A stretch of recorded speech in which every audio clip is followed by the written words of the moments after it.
नमस्कार न्यूज़रूम को स्वागत करुच्ची मु तपन वर्तमान समय बड़ खबर आईपीएस डीएस कुटे को पुणी थे निजुक्ति मिली गृह विभाग ओएसटी दायित्व एवं दि जाइए आपको कही रखे निर्वाचन समय विजु जनता दल पर कार्य करुवा नहीं गोटे अभियोग आसीला एवं बीजेपी एने निर्वाचन आयोग पाखे अभियोग करथिला जहाँफल कि ओएसटी जहाँफल कि डीएस कुटे को पदरू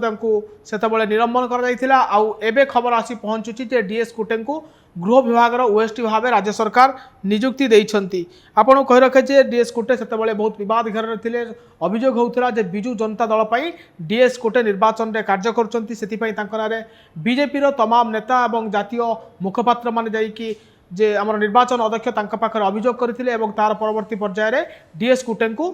निलंबन करागला एवं एबे तांकु राज्य गृह विभाग ओएसटी भाव में निजुक्ति दि जाइथिबा खबर आसी पहुँचुची। राज्य सरकार तांकु राज्य गृह विभाग ओएसटी भाव में दायित्व दि जाइछि। निलंबन उठिबा नै कुटे को निर्देश दि जाइथिला निर्वाचन कमिशन पक्षरु एवं निर्वाचन कमिशन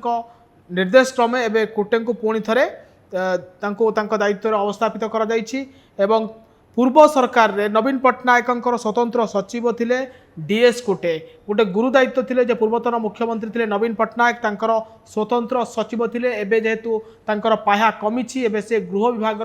ओएसटी भाव में दायित्व ग्रहण करेंगे डीएस कुटे। वर्तमान समय बड़ खबर जे भारतीय निर्वाचन आयोग निर्देश में निलंबन होते से डीएस कुटे आपन करे आशीष सिंह कार्यानुष्ठान होता ओएसटी भाव में निजुक्ति निकट में मिलता एवं तमाम जो सरकारी स्तर में जो अधिकारी माने अछंती वरिष्ठ अधिकारी माने तांकर मध्य बदली करा जाइछि एई सरकार रे आउ एबे डीएस कुटे एवं आशीष सिंह उभय